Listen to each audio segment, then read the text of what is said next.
Hey folks, Evan Pantazzi here. I know I set this for 11 o'clock, but I'm just trying these as an experimental basis. I'm going to fix this on a tripod so I don't have to hold it.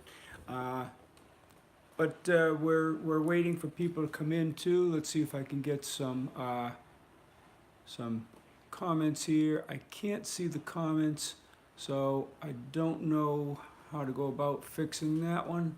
Let's see, comments, top chats and messages, blah, blah, blah, super chat. Okay,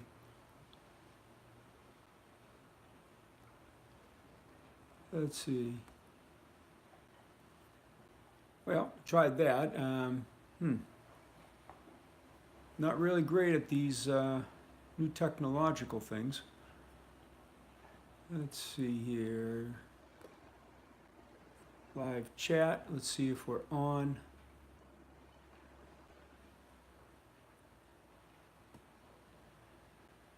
Share. Let's see. Let's go to share. Let's do this in Twitter today.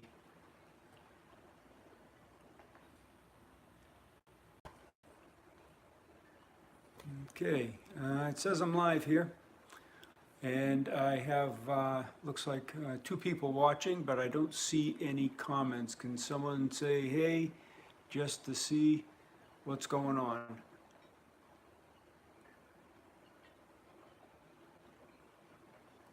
Okay, let's also get top chat. Okay, thanks Juan, appreciate it. Now the chats are coming up, so we're gonna wait. I said this is gonna be at 11 o'clock. I know I'm quite a bit early, but if you have any questions, please ask them. I'm just gonna be rambling about Kyusho. You can see my webpage in the back. I might play around with this just a little bit and show you just a little bit more about the web page until I get some more chat going. But we only have one person now, so let's see if we can get some more folks in here before we start talking. Again, it's not supposed to have been till 11 o'clock, so I know I'm a little early for some folks. We got a couple people in. Let's see how many we can get up to. This is the website. Okay, you can see that I have a lot of information on this website. I've been writing this, well, since 1995. I've been writing online with Kyusho daily. And even when I'm traveling, I try to make it daily. Because you know, people are interested in the Kyusho. It was held secret for decades, maybe hundreds of years, only reserved for people that were family members, top students. I just had a discussion yesterday with James Kaufman, direct student of Ohan Soken, and he said that the Kyusho, I didn't call it Kyusho, there's another word for it, but that's in an article in the film presentation that's coming up later. But he was saying that they didn't get taught the Kyusho until fourth dan or Yondan. So that's a long time to wait. Now, in today's modern society, I think more people really need the Kyusho, and that's why I have opened it up so much and why I continue to work with it around the world. Now, I just got back from Taiwan and Hong Kong.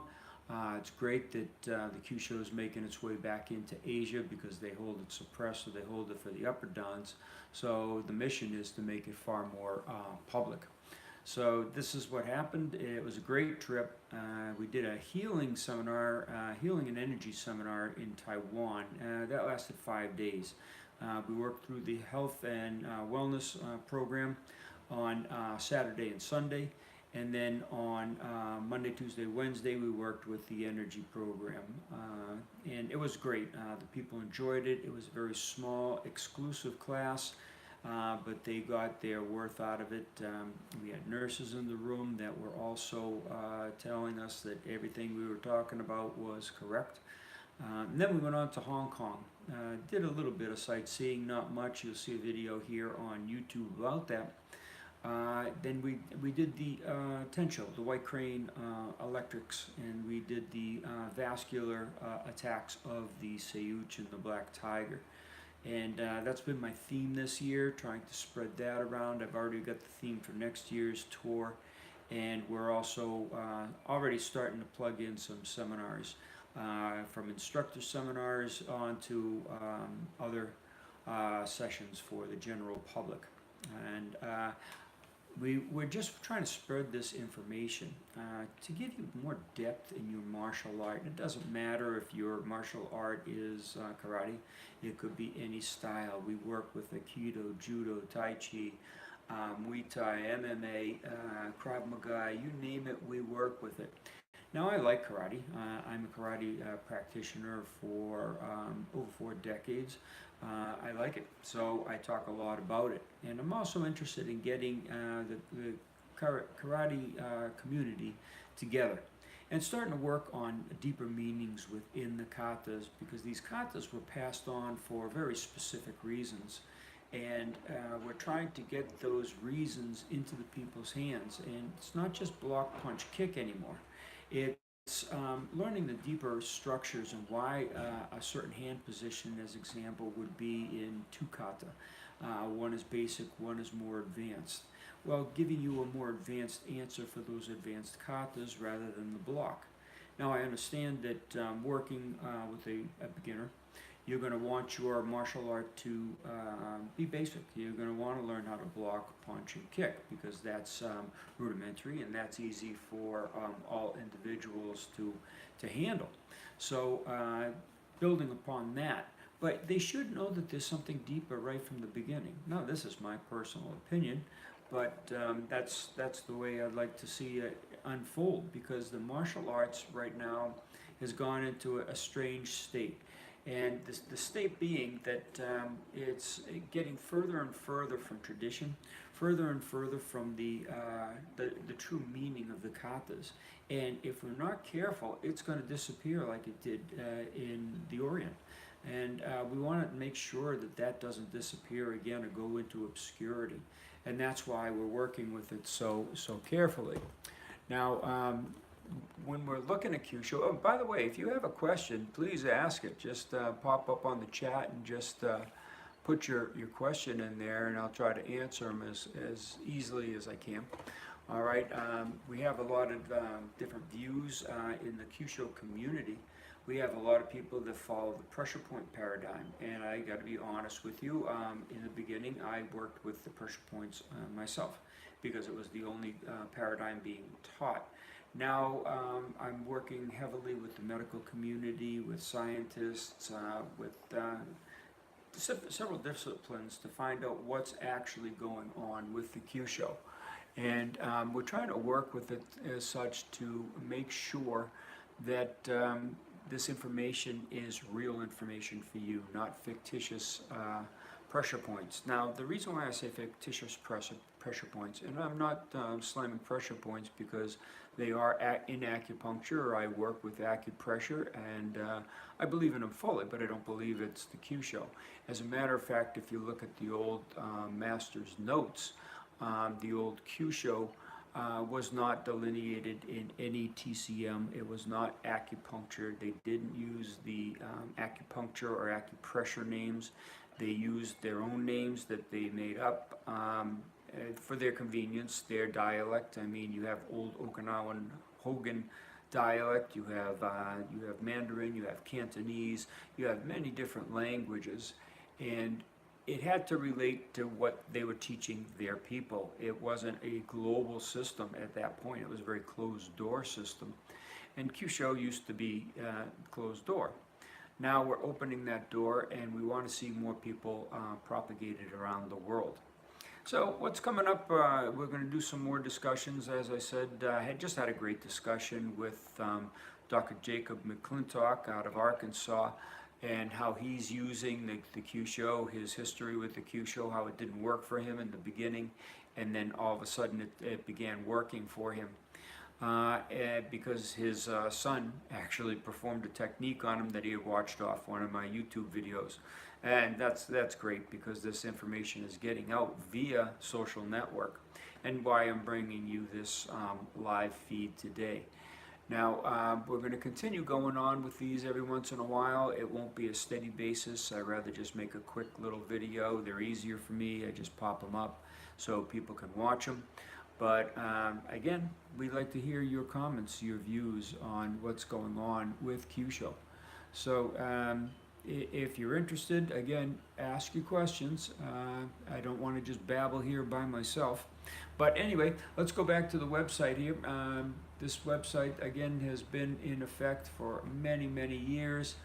There's tons of information. This is the third iteration of the website. It's gone through many, many changes. I'm discussing already changing the format again, but it's got great information for you. Here's the interview that I just published this week, and it was with Doc McClintock. And I really appreciate your time, Doc. If you're listening to this or you're out there, please say hey or wave. And again, he worked on he used the revival in the ER, and it worked great for him. And again, Kyusho's not all knockouts. We want to work with the anatomy. We want to help people understand the anatomy, the physiology, and the functionality. Because let's face it, the medical system now is very difficult to work with sometimes. It's very hard to get a position in line, and then you get subordinate treatment. From my aspect, my idea is because the doctor comes in, he takes a look at you for a few seconds, and then he's out the door with a prescription in your hand. And I believe that there's an easier way to heal ourselves naturally. And learning this, the Kyusho, the hurting, has given us greater insights into learning the healing processes. And we've been able to help quite a few people. We've had quite a few stories coming in from around the world on how people have helped each other or helped other people. So it's been a great adventure, and I continue on with it because it has been so exciting. Now, we still have only one person. It keeps fluctuating. A couple of people pop in now and again. I'm going to check the chat here. I don't know exactly how to run this. And let me see what we're doing here. Let's go to the chat. We have live chat. Okay. We still have the first comment that was on. That's all. So if you have a question, please ask. I'm going to keep going on for a while. All right, we got another one. Defense Lab Salzburg. Hello from Tenerife. Okay, so are you in Salzburg or Tenerife? Anyway, the Tenerife, I just did a seminar out there this year, and it was a great time. The Canary Islands is off the west coast of Africa. And it was a great seminar. Again, we worked on the white crane. We worked on the black tiger concepts. Haven't been there in quite a while. And hey, Max, hey, Bridget, how's it going? Good to see you. Well, you're seeing me. I'm not seeing you so much, but thanks for the comment. If you got any questions. Oh, Max, I got a question for you. If you could just pop it in on the chat. You're working with the KTCP program, which is our law enforcement program. And the law enforcement program is spreading around the world. Now, Max started in the prison. He was a prison guard. He was then on the street. He's moved to another position, which I don't want to exclaim right now because I don't know if it's confidential, private, or whatnot. But he's been training other police officers with the KTCP program. He's also in charge of the KTCP program. And he's working in a couple countries to get the information into the officers' hands, and it's been of great benefit to him in his career, and he's now helping others. We have other officers all over. We have 25 registered instructors with the course in several different countries, so it is spreading. So thanks, Max, for helping out with that and propagating the Kyusho. Now, we're going to Max's place this November. The first weekend of November, we have our International Kyusho Convention. And this is the 18th year running, and Max is hosting it with Clive Jevons of Germany. And it's going to be outside Salzburg, or excuse me, not outside, in Salzburg, Austria. It's great because we have our instructors, our top instructors around the world coming in from different styles like defense labs, like Max was just displaying on his chat. Also, we have Shotokan, we have Tai Chi, we have all sorts of Krav Maga, many different styles from MMA to karate to and beyond. So it's great to get these people's experience. They work with the Kyusho, been working with it for many, many years, and they give us their insights on how they work with it within their style. And it's great because there's usually a couple classes going on at each time. You pick your class, so whether it be Shotokan or MMA or whatever you want to do, and you pick that class, you go in, you learn from that instructor that's been working with it for a long time. You get down, on the ground if it's grappling, you're standing up doing the kumite if it's karate. And it's been great. People learning around the world. And like I said, it's been going on for 18 years. And I started this back in 2000. It was the first one here in the Boston area of the USA. And now it's been in several different countries around the world, and it keeps popping around. Next year, we're in between two places. We're in between a place in the USA and also possibly Taiwan. And we're also going to be bringing it back home on its 20th anniversary to the Boston area. So it'd be a great opportunity for people to see actually two towns. I'm going to host it hopefully in Salem, Massachusetts, which is a very historic town, one of the original towns of the 13 colonies when the USA was founded. And sorry about that, got away from my website. But you have a quick shuttle over to Boston Seaport, so you can get into Boston and see the historic region there too. But that will be in 2020. Right now it's in Salzburg, Austria. And we're going to be there with, I don't know, so far we've got about 10 or 15 instructors from different countries coming in. So it's exciting. We give out awards. We have many different awards for the teacher, Best Teacher of the Year award. We have them for the ambassador who's spread the Kyusho or worked the Kyusho into many different factions. We have the Researcher Award for the people that have discovered something very fascinating about the Kyusho, and also the Dedication Award for the students or the instructors that have shown the most dedication throughout the year. And it's been great because we've had some great people, and we wanted to award them justly in the past for their work, okay? Because people need recognition for what they've accomplished in the arts. So let's get deeper into the Kyusho now, and let's work with the nerves. I work with the nerves primarily because they are the safest structure. Now I could work with the blood vessels, which I have this year. I could work it with the nerves. I could work it with the muscles or the tendons. There's many different structures. I prefer the nerves. The nerves are instant. They don't cause any permanent damage.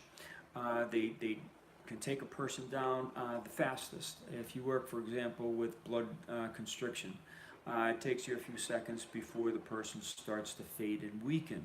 A few seconds in a real situation is kind of a long time. So the nerves, again, for me, are the best. And whereas they don't leave marks, they don't leave permanent damage, it's the best if you get called into court for defending yourself later, which many people have.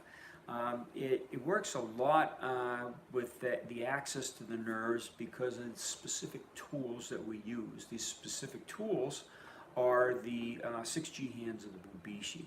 Now, I use them almost exclusively now. I very rarely make a fist. If I make a fist, it's just to grasp onto someone's clothing.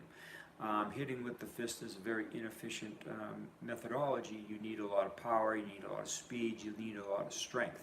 So I prefer these hand tools. They work within 1 or 2 inches, but at the same time they have far greater effect because they penetrate past the muscles and the skin, past the bone and the tendons to get the nerve pinched up against the bone or deeper tissue.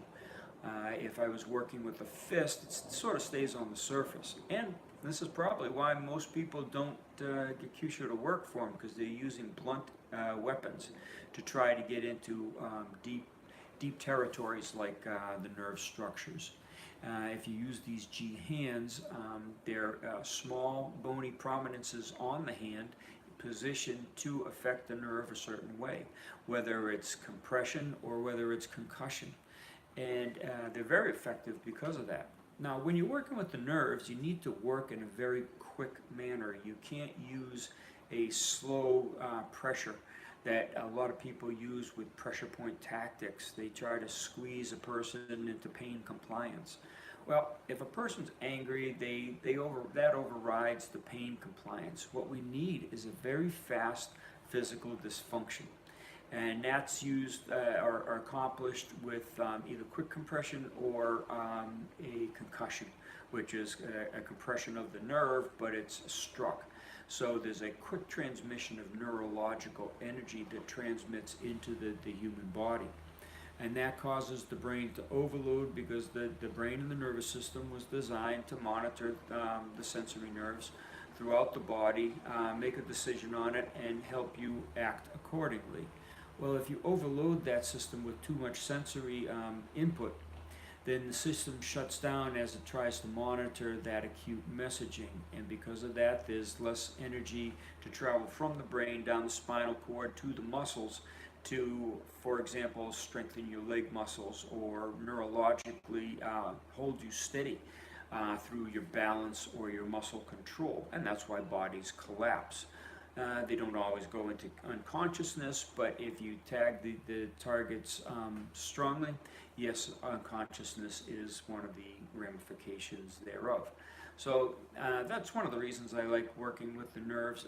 It gets a profound effect on the person if at the very least it collapses the body. And a collapsed body is easier for a person to control or escape from, depending on your situation. Now, in the ring, in the MMA, a lot of people say, well, Kyusho doesn't work because it's not in the MMA, or why doesn't anybody in the MMA use Kyusho? Now, my answer to that is they have, okay? And it's quite obvious if you study Kyusho and you know what targets are being struck on all the knockouts that have ever been performed in the UFC, you'll see they've been right on nerve targets. And you can see the actions, the dysfunctions that these nerves cause. There was also proponent Chuck Liddell, early on a champion of early UFCs, I believe, and he even wrote a book claiming that he studied a target in the jaw. Now, when you watch his knockouts, obviously his overhand hooking downward strike to the facial nerve was the target he was after because he achieved many knockouts with it, and he was always hunting that target, and you can see it. We've heard about it from boxers. Oscar de la Hoya wrote an article, or didn't write an article, but was featured in an article in Playboy many years ago, right before his fight with Antonio Vargas. And he was claiming certain targets that he knew would drop an opponent and cause unconsciousness or dizziness, a technical knockout, if you would. And when you saw the fight between Vargas and La Hoya, you could see La Hoya hunting him. And he actually nailed him a couple times, and Vargas went down. So it was brilliant to see. And that's in boxing. That's with the padded gloves, folks. That's what Kyusho can do. There's also other people that have studied it and used it. In all fighting methods. It's not a surprise element. It's been around for hundreds of years. All the old martial arts masters that founded karate systems, again, I've put this in past YouTubes, but it bears repeating. When you have great founders of styles like Chojo Miyagi of Goju-Ryu, Gichin Funakoshi of Shotokan, you have different proponents like Fujita of the Ninpo sects. You have Jiu-Jitsu masters using it. You have karate masters using it, Tai Chi masters using it, and documenting it in their arts and their manuals. Why modern practitioners refuse to see that or ignore that is kind of a question for me. And I don't really understand it so much in that if the founder said it was supposed to be in that art, it should be in that art, okay? Otherwise, you're just using a superficial aspect of the art. And for some people, I mean, just the sport aspect, the health aspect, the physical fitness aspect, that's fine. But as an instructor of a martial art, karate, or whatever style you're doing, you should know as much as you can to pass on to your your students. That's the responsible thing to do. So again, I'm not sure why people don't want to go back and start studying this information now that it's pretty obvious and it's widely spread all over the internet. It's easy to find, free access for people. They don't have to travel like we had to travel all over the country and world trying to seek information on this to get it the ends to click. It's out there, it's on DVD, it's in books, it's on the internet, it's on YouTube, it's on Facebook, Twitter, all the social media. And in fact, look, you're watching a live YouTube, or you will be watching this later after the termination of the video. So again, all these videos are here to help you. It's here to help you grow. If you like the videos, I'm going to end this now. And if you like the video, thumbs up it. It helps to spread the Kyusho. And as we spread it, we'll get more widespread interest and questions. And the questions lead to answers, and the answers lead to your proficiency in your martial art to a level that you may not have expected. So thanks for watching, folks. We'll see you next time.